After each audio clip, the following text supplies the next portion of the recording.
Amigos de Edificando en la Fe, un saludo para cada uno de ustedes en nuestro amado Mesías Jesús. En el nombre del Dios Todopoderoso les saludamos. En esta ocasión quiero compartir con cada uno de ustedes bajo el tema Jesús y su descargo de la acusación de blasfemia. En el pasaje de Juan, Evangelio de Juan, del capítulo 10, del verso 29 al 39, los judíos que despreciaban a Jesús mal entendieron sus palabras por la predisposición negativa que ellos tenían hacia nuestro Señor Jesús.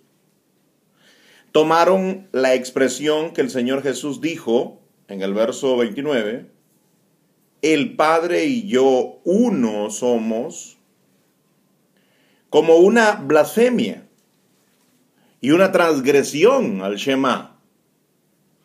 Deuteronomio 13:6 dice así: si te incitare tu hermano, hijo de tu madre, o tu hijo, o tu hija, tu mujer o tu amigo íntimo, diciendo en secreto, vamos y sirvamos a dioses ajenos, que ni tú ni tus padres conocisteis, de los dioses de los pueblos que están en vuestros alrededores, cerca de ti o lejos de ti, desde un extremo de la tierra hasta el otro extremo de ella, no consentirás con él, ni le prestarás oído, ni tu ojo le compadecerá, ni le tendrás misericordia, ni lo encubrirás, sino que lo matarás. Tu mano se alzará primero sobre él para matarle.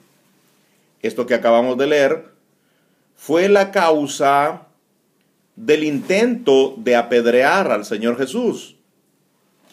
Nuestro Señor, por supuesto, sabía de lo riguroso del Shema, porque lo que acabamos de leer es prácticamente una ley que penalizaba todo tipo de adoración o reconocimiento de cualquier ser vivo que alguno quisiera poner a la par de nuestro Dios, el único Dios verdadero.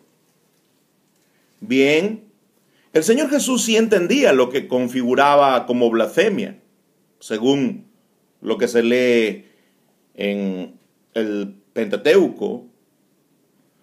Él lo sabía lo que configuraba como blasfemia. Y entonces procedió a corregir a los judíos, argumentando en qué sentido se identificaba él, nuestro Señor Jesús, como Hijo de Dios, dejando en claro en este capítulo 10 de Juan, que no trató jamás de hacerse igual a Dios. Esto dicta el verdadero sentido de la frase de Pablo en Filipenses 2:6, por ejemplo. Debemos partir del hecho que Jesús negó infracción alguna contra el Shema. Él no había infringido, él no había pisoteado, él no había transgredido ninguna ley, ningún mandamiento acerca de la adoración exclusiva al Padre Celestial. Nuestro Señor Jesús estaba hablando de él como Hijo de Dios, pero tengan cuidado, no como Hijo de Dios en el sentido que se le da a esta frase posteriormente en los credos ortodoxos de la Iglesia Católica, sino más bien Hijo de Dios en el mismo sentido que el Nuevo Testamento lo da. Así como explica Gabriel cómo sería Hijo de Dios el que sería traído a la existencia en el vientre de María. Así que, dejando claro que Jesús no trató jamás de hacerse igual a Dios, partiendo del hecho que Jesús negó que hubiere cometido alguna infracción contra el Shema, entonces llamarse Hijo de Dios no conlleva la idea de coigualdad, Porque cuando hijo de Dios, esta frase no conlleva la idea de coigualdad, entonces no hay ningún tipo de infracción, ni se está violentando los escritos del Antiguo Testamento. No, allí no hay idea de coigualdad en Juan 10. Nuestro Señor Jesús, el Mesías, había hablado claro en el verso anterior al malentendido. Dijo que el dueño de las ovejas, y en ese sentido se está hablando, era Dios. ¿Quién es el dueño de las ovejas? Dios, como en otra figura que se pone. ¿Quién es el labrador que siembra la vid? Dios. La vid es nuestro Señor Jesús, sembrado por Dios, traído a la existencia por Dios. Pero volvamos a Juan 10. Las ovejas eran de Dios. Dios es el dueño de las ovejas. Y que Jesús las había recibido, o por lo menos había recibido un grupo de esas ovejas, de la mano del dueño, de la mano de Dios. El Señor Jesús entonces dejó claro que el Padre está sobre todos, porque es dueño de las ovejas. Incluso sobre el receptor de las ovejas, porque el Señor Jesús está recibiendo unas ovejas, así como los padres daban a los hijos una cantidad de ovejas para que pudiera subsistir en la vida. Esa era la costumbre en Israel. Y el Señor Jesús recibe ovejas de mano de su Padre. Pero ¿quién es el dueño original de las ovejas? El Señor Jesús está recibiendo las ovejas, pero Él dice que el Padre es sobre todos. Claro, inclusive sobre Él, quien está recibiendo como favor, gracia y amor un conjunto o un grupo de ovejas. Juan 10:29 dice, mi Padre que me las dio, o sea, que me dio las ovejas, es mayor que todos. ¿No es un reconocimiento precioso de parte de nuestro Señor Jesús hacia el Padre que es el verdadero dueño de las ovejas? Y dice luego, y nadie las puede arrebatar, o sea, nadie puede arrebatar las ovejas que mi Padre me ha dado, porque nadie puede arrebatar las ovejas de la mano de mi Padre. Yo y el Padre uno somos. Entonces los judíos volvieron a tomar piedras para apedrearle. ¿Note?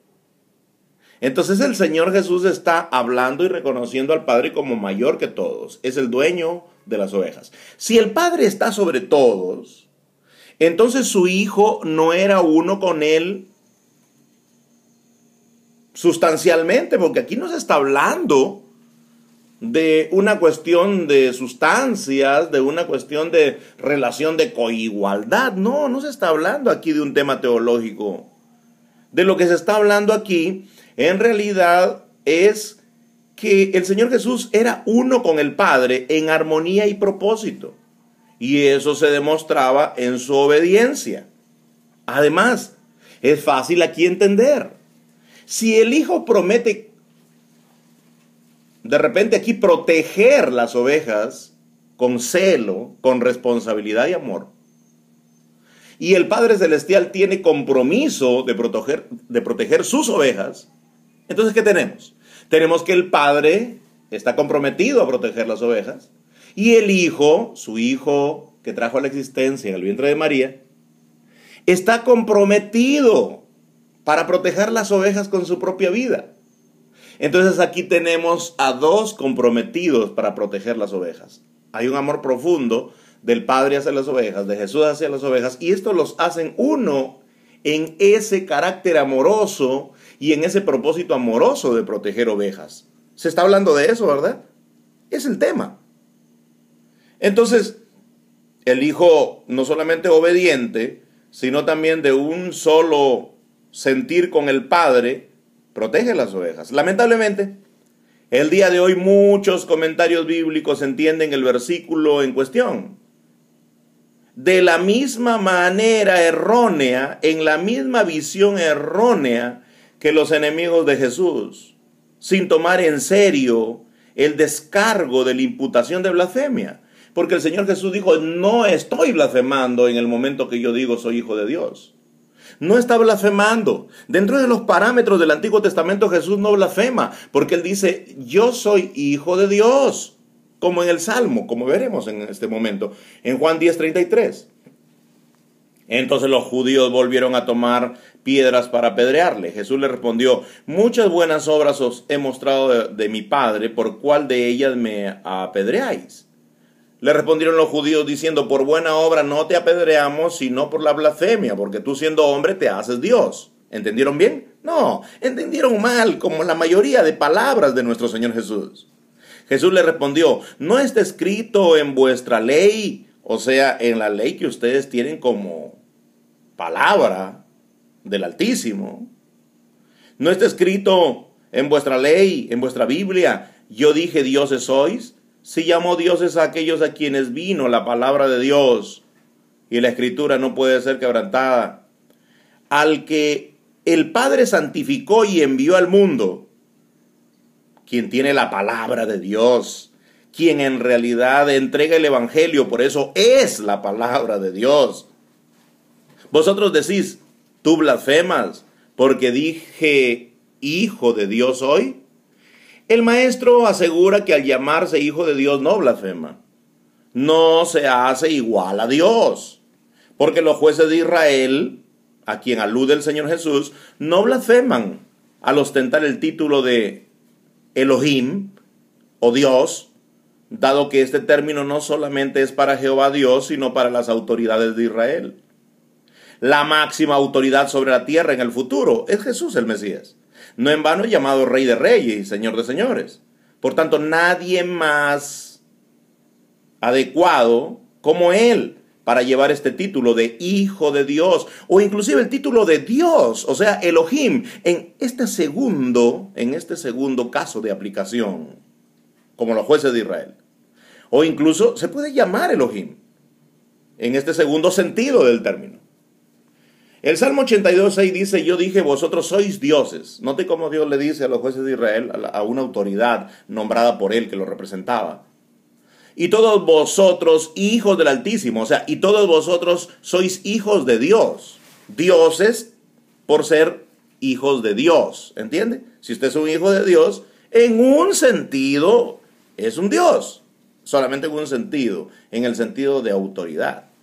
Sí tiene la autoridad y representa a Dios. Pero como hombre o como hombres moriréis, dice el Salmo 82:6. Y como cualquiera de los príncipes caeréis.